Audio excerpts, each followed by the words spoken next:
في أحد أزقة المدينة القديمة، حيث تتداخل الظلال والأنوار الخافتة، استقبل الشيخ الجراح الشيخ عمران أحد المرضى الواصلين من أطراف المملكة.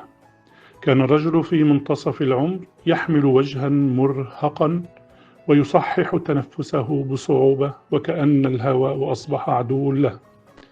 دخل إلى العيادة قائلا بصوت ضعيف: أنا في حيرة، لا أعلم كيف أوصل لكم ما يعتل في صدري، ولكنني طوال الأيام الماضية شعرت بألم مستمر في معدتي مع شعور غريب بالامتلاء، وإذا ما تناولت الطعام تعكر حالتي أكثر.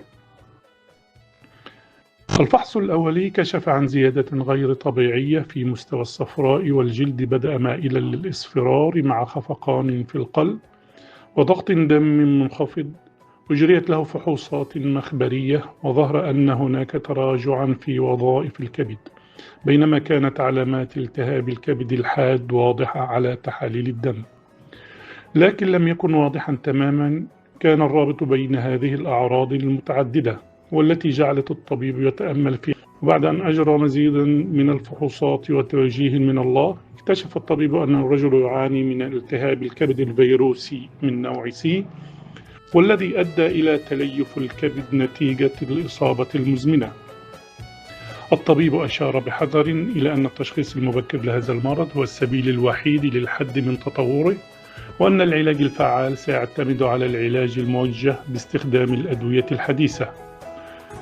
وهنا السؤال: إذا كان مريض يعاني من تليف الكبد بسبب التهاب الكبد سي، وكان يعاني من تورم في البطن، آلام شديدة في الجزء العلوي الأيمن من البطن، وفقدان للوزن، بالإضافة إلى إصفرار الجلد والعينين، فما هو الخيار الأمثل في التعامل التمريضي مع هذا المريض؟ 1. مراقبة مستوى الأكسجين وتقديم الأدوية المسكنة فقط. 2.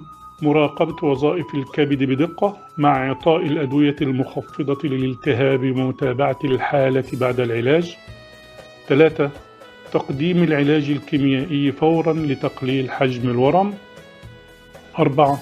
توفير الراحة التامة للمريض مع تجنب تقديم أي أدوية من الأعراض. اختاروا الإجابة الصحيحة، وستكتشفون في النهاية كيف يمكن أن تكون العناية التمريضية فاعلة في إنقاذ حياة هذا المريض.